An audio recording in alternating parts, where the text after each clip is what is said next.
Hello Soul family, welcome back to my channel. My name is Azuma. I'm back again here today to share with you all the wonderful guidance and inspiration and tidbits I've picked up on my journey of life. I hope it's of use to some of you out there. If it is, please like, share and continue to join me for the ride. Thank you my ancestors, thank you Divine for always being there to show me all the different ways you have my back. So today I'm going to be doing a segment on how to move forward with certainty and conviction when you've recognized things that need to be transformed or changed or be left behind in our worlds. I mean, it sounds a bit harsh on the surface level, but our attachments can keep us stuck, period. So I've spoken at length, I suppose, about how we should cultivate a relationship with the divine and our higher self in a guidance system. But I think I need to sort of also go into how at hand they are there to support you and how to recognize when they're sending you messages. Our angels and ancestors are always there, showing us clearly that they are in support of our expansion and our growth, and will make our path a lot clearer if we could tune into them, basically, rather than trying to achieve it on our own. Our instinct is to decide on an idea, go into autopilot and try and achieve it, do the research and then run with it. Definitely nothing wrong with that. Definitely a certain amount of our action has to be displayed so that we emit a frequency that builds momentum and a vibration that can bring around change. And of course, for us to really know, do we really desire the thing that we're trying to achieve? If you're anything like me, I have a new idea practically every week. But depending on how passionate I am about it, it soon fizzles out. But if you're at the stage and you've got an idea, you're at the pinnacle, you need some help with direction, you can ask your inner guidance for help and assistance, just by tapping into your high self. Ask it to bring someone into your life that will help you. Something in that vein. And ask, wait, and accept that it's been heard. I mean, I really can't stress how important asking is in the process. Don't assume because the divine is the all-seeing eye and your team can see and hear everything. Don't assume that they'll just automatically say, oh, I got you, I know what you need. They need to be asked. So of course, if you've been doing all the work, changing your belief systems, creating ones that are more supportive of who you are at the present, cultivating, visualizing, and if you've been doing all those kind of things, then it's easier to trust when those little signs and nudges come along, because it's all part and parcel, and it's what you're expecting as a result of doing the work, basically. So you've done all that stuff, and then you get an urge to take a walk in the park and just be with nature. And in the past we would have thought, oh, I can't be bothered, not followed your desire and talked yourself out of it. And we often opt not to do the things that would actually make us happy. But this time you decide to follow your heart. You go to the park, you're sitting down in nature, shoes off, grounding yourself, and then someone comes along and decides to talk to you. And then you're in a conversation, he drops or she drops something, a little nugget of information that you think, oh, that's just what I needed. Ding, ding. No divine intervention there. So that's it, you follow an urge, you get a little bit of a nugget, a little bit of more support towards where you want to go. Hey, you might even get a date for Saturday night too. Or you get a prompt, or a little feeling that you want to contact an old friend, and you follow through with it, rather than say, oh, I can't be bothered, or get distracted by something else. And they happen to mention in the conversation that they're looking for someone for a new project, and this job pays really, really well.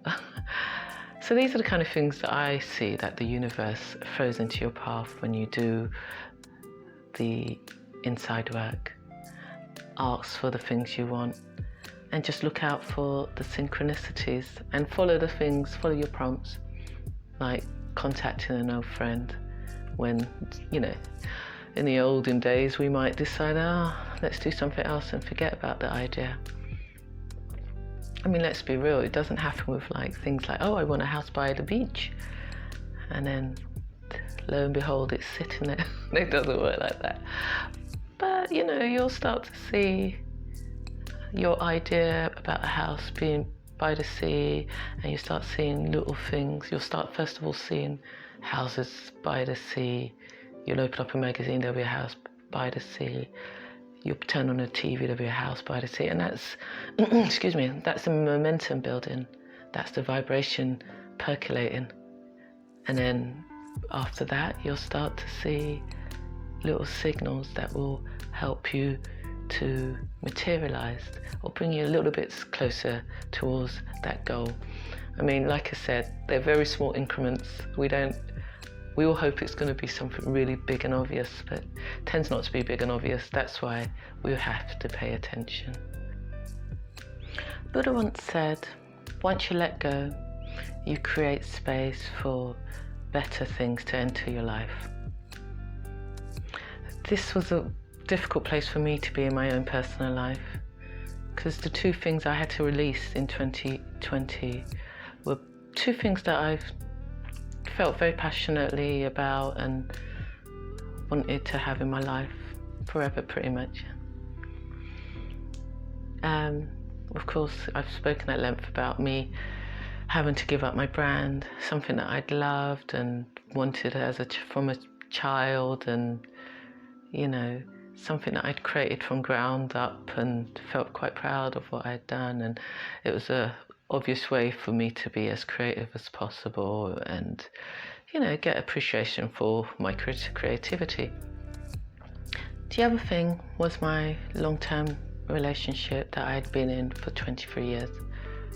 And because they were both such milestones and things I'd held very dear to my heart, I found it profoundly difficult to release them both and accept that they no longer were what they once were, and had to release the illusion. The business was my world at one point. I loved the joy and the creativity it cultivated in me. I loved that I can turn my ideas into manifested physical items that people liked and wanted to buy.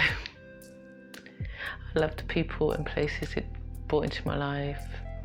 I loved so much about it. What I didn't like was the exhaustion, the lack of time to myself, so most of my spiritual practices went out the window. And it took a toll on how much I invested in my family as well. And of course there's always the financial expense of it all.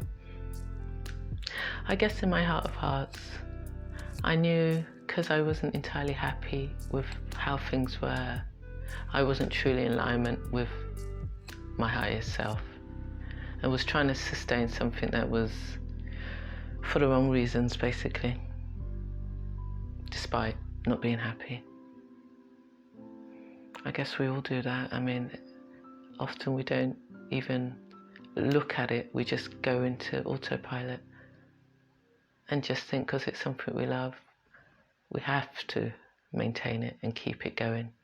We all want to hold on to, beliefs and visions that we had from when we were younger. But when do you conclude that this vision is very different from your reality?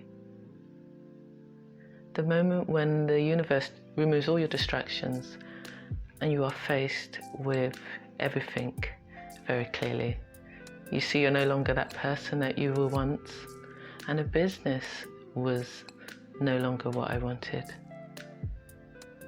In my case, my business had ended and I was uncertain where my new path would lead to.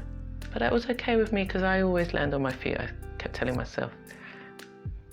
What I didn't expect, however, was by getting back into my spiritual practices, the things that will ultimately be revealed to me will create the demise of what I had been used to for the last 23 years.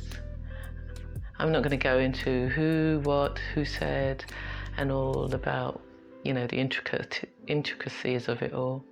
But I will say this.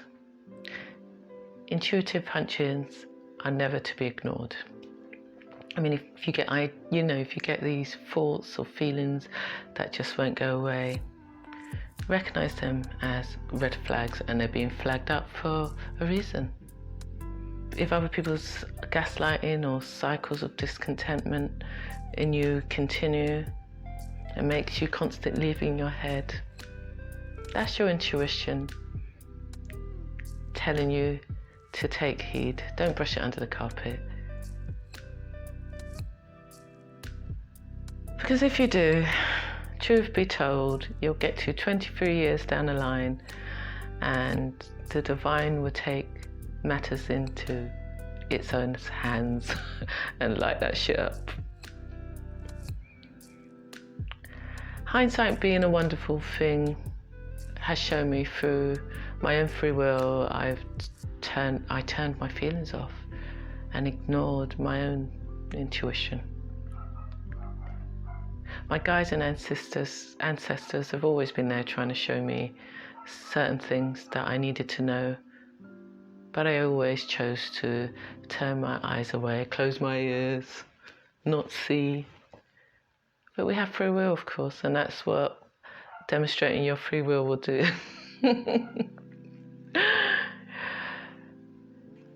But ultimately,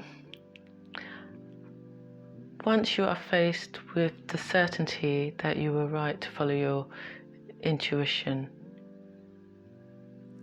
this is where you start to feel alive. You establish an unwavering belief in yourself and your spiritual team, and will no longer be swayed in any particular way. And you won't choose from the standpoint of fear anymore, because you know everything's for your highest good. You'll confront things that you've been hiding from for so long. Was my reality my vision, or was I living someone else's vision? Would I be happy if my situations continued, even though, in both cases they weren't bad? Were they what I wanted? Would I be happy? So there I was, en route to becoming the ultimate and best version of myself, releasing all the things that were no longer not aligned to me, spending my time healing from the trauma and stress that came up as a result. Some of it my own, a lot of it not my shit, but happier regardless. But the joy was equal to my sadness, but nonetheless it was such an amazing, or is, because it's not quite over, it's amazing cathartic outcome. I was in my power again, and I knew sooner or later I will heal fully and just take the experience as part of my soul's journey and my biggest life lesson. I can honestly say the inner growth that has taken place is uncomparable to anything else that's taken place in my life, and that underpins everything I do in my life, or it will underpin anyone or any relationship I decide to go to in the future. But it's difficult. It's not, they call it the dark night of the soul. Yeah, I think that's what they call it, when you just go in and face everything that is no longer making you feel like yourself. Dark night of the soul, yeah. The philosophy is We attract what we emit. Therefore, there is no blame. There's no finger pointing here. The energy exchange is what brings people of similar vibrations together. But it doesn't mean you have to stay stuck in the same frequency that we've always been in, and in the same frequency we no longer resonate with. So if we recognize things that we see or deem as maybe low vibrating or not on the same wavelength, there's nothing that says we have to stay and remain the same. We have a choice, we can choose, but it all means confronting things that most of us are not that happy to confront. We have a choice. What side of the coin do you wish to be on? So yeah, that's the short one for today. Thank you all for watching, and yeah, if you've got any comments and any insights, I'd be very happy to have a conversation. That'd be great. So until the next time, namaste.